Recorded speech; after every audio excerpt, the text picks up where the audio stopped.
Hello बच्चों, चलिए प्रश्न को देखते हैं। प्रश्न है NH3 की अपेक्षा कम ध्रुवीय होता है क्योंकि।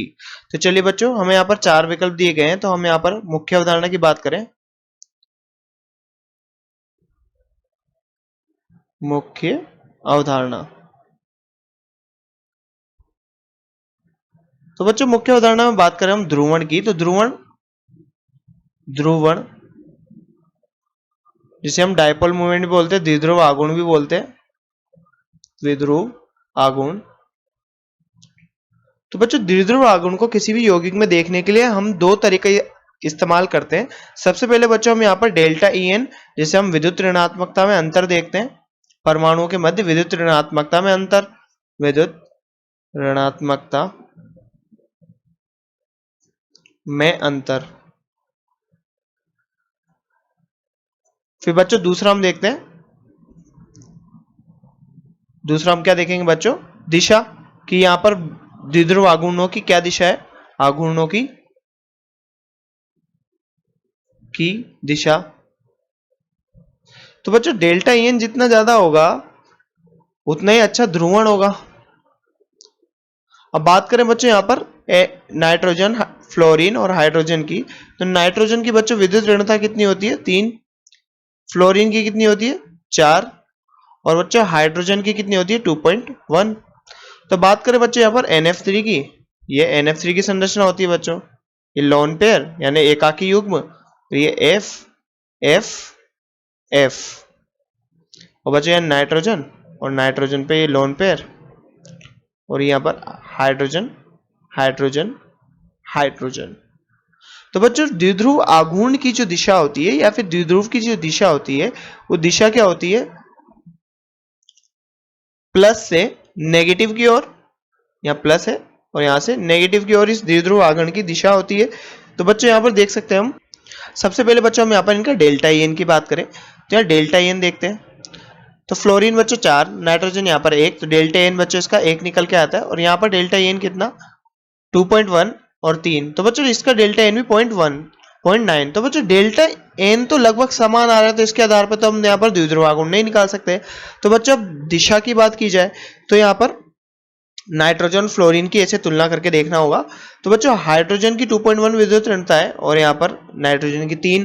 तो बच्चों विद्युत ऋणता नाइट्रोजन की अधिक है हाइड्रोजन से, तो इस बंध के इलेक्ट्रॉन नाइट्रोजन की तरफ आकर्षित होंगे और यहाँ पर पार्शियल नेगेटिव आएगा, आंशिक ऋणावेश, और यहाँ आंशिक धनावेश। तो इस आधार पर हम बच्चों क्या कह सकते हैं यहाँ पर कि द्विध्रुव आघूर्ण की दिशा क्या होगी, हाइड्रोजन से नाइट्रोजन की ओर। और ये किस प्रकार होगा, इधर भी नीचे हाइड्रोजन से नाइट्रोजन की ओर, और इधर हाइड्रोजन से नाइट्रोजन की ओर। अब बच्चों ऊपर यहाँ पर लोन पेयर है यानी एकाकी युग्म है, तो नाइट्रोजन से एकाकी युग्म की ओर विद्युत यहाँ पर द्विध्रुव की दिशा होगी। तो बच्चों यहाँ पर द्विध्रुव की दिशा एक ही जगह पर, द्विध्रुव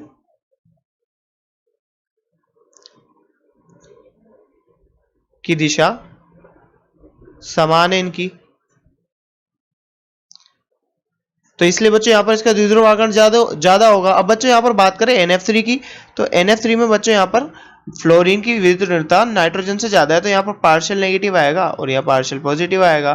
अब पार्शियल पॉजिटिव आएगा तो यहाँ पर विद्युत द्विध्रुव की क्या दिशा होगी, नाइट्रोजन से फ्लोरीन की ओर, यहाँ पर भी नाइट्रोजन से फ्लोरीन की ओर, यहाँ पर भी नाइट्रोजन से फ्लोरीन की ओर, और बच्चों यहाँ नाइट्रोजन पे ऊपर नाइट्रोजन से द्विध्रुव की ओर।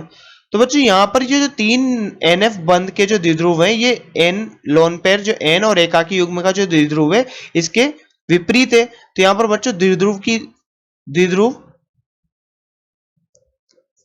की दिशा क्या है बच्चों, विपरीत है।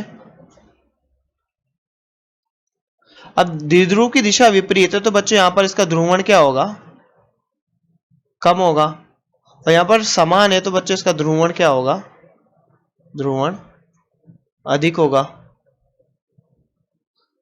तो बच्चों इसका कारण क्या है, तो चलिए बच्चों अब विकल्प देखते हैं। तो बच्चों विकल्पों को देखें, तो विकल्पों में क्या किया है, फ्लोरीन हाइड्रोजन की अपेक्षा कर अधिक क्रियाशील होता है, तो बच्चों ये तो यहाँ पर कोई रीजन नहीं है इसका, ये कोई कारण नहीं है।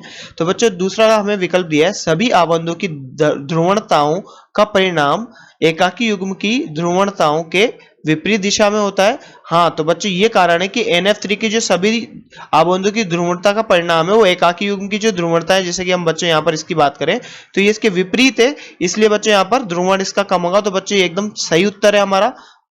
बच्चों बाकी विकल्पों को देखें तो आबंध ध्रुवण का परिणाम कम होता है, तो बच्चों नहीं, ऐसा नहीं है, यहाँ पर इन दोनों का विपरीत होता है, इसलिए परिणाम में कोई अंतर नहीं होता।